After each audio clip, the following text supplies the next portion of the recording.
ভালো আছেন? I love you. তোর কি মাথা ঠিক আছে? তুই কাকে কি বলছিস জানিস? এটা পাবলিক প্লেস বলে তুই বেঁচে গেলি। এর জন্যই তো সাহস পেলাম। তবে আপনি কিন্তু সেই দেখতে।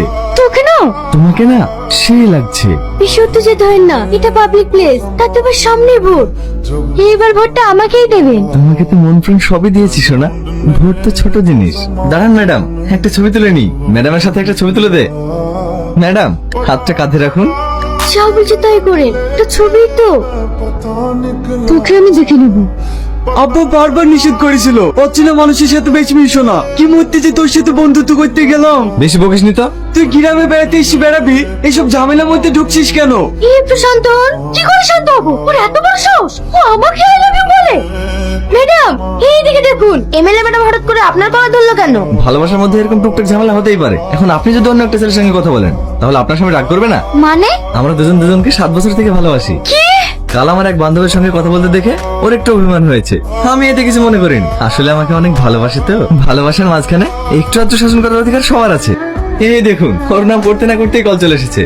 তোমার ব্যাপারেই কথা বলছিলাম। সরি সোনা, আমি আর কারোর সঙ্গে কথা বলবো না। তোমার ভোট বেরোলেই আমরা দার্জিলিং ঘুরতে যাব। আমি ওকে কখন কল করলাম? আপনারা দেখতেই পাচ্ছেন, এত বড় এমএলএ হয়েও একটা সাধারণ ছেলেকে 7 বছর ধরে ভালোবেসে যাচ্ছেন। নিস্তুহী না। চলো না ভাই, এমএলএ ম্যাডাম তোমাকে ডেকে পাঠিয়েছে।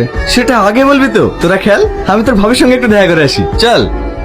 এদেরকে আবার পাঠানোর কি দরকার ছিল? তুমি একবার ফোন করলে তো আমি ছুটে চলে আসতাম। বন্ধ কর তোর নাটক। তোকে আমি যেটা জিজ্ঞেস করছি সেটা বল। তোর সাথে আমার 7 বছরের রিলেশন, আমাদের মধ্যে মানবিমান চলছে, তাহলে তুই এগুলো কেন বলছিস? তোমার কাছে পৌঁছানোর জন্য। মানে? কারো স্বপ্ন থেকে ইঞ্জিনিয়ার হব, ডাক্তার হব, উকিল হব, কিন্তু আমার ছোট থেকেই স্বপ্ন তোমার মতো সুন্দর এক এমএলএর হাজবেন্ড হব। খুব সুন্দর। ইলিশ মাছ দিয়ে ভাত খেয়েছো না? তুমি কিন্তু খুব বেশি বেশি করছো। জানো এর পরিণতি কি হতে পারে? যেদিন আমাদের দুজনের বিয়ে হবে না, সর্বপ্রথম তোকে কাজছাড়া করবো। কিন্তু আমার ধৈর্যের বাঁধ ভেঙে ফেলছিস।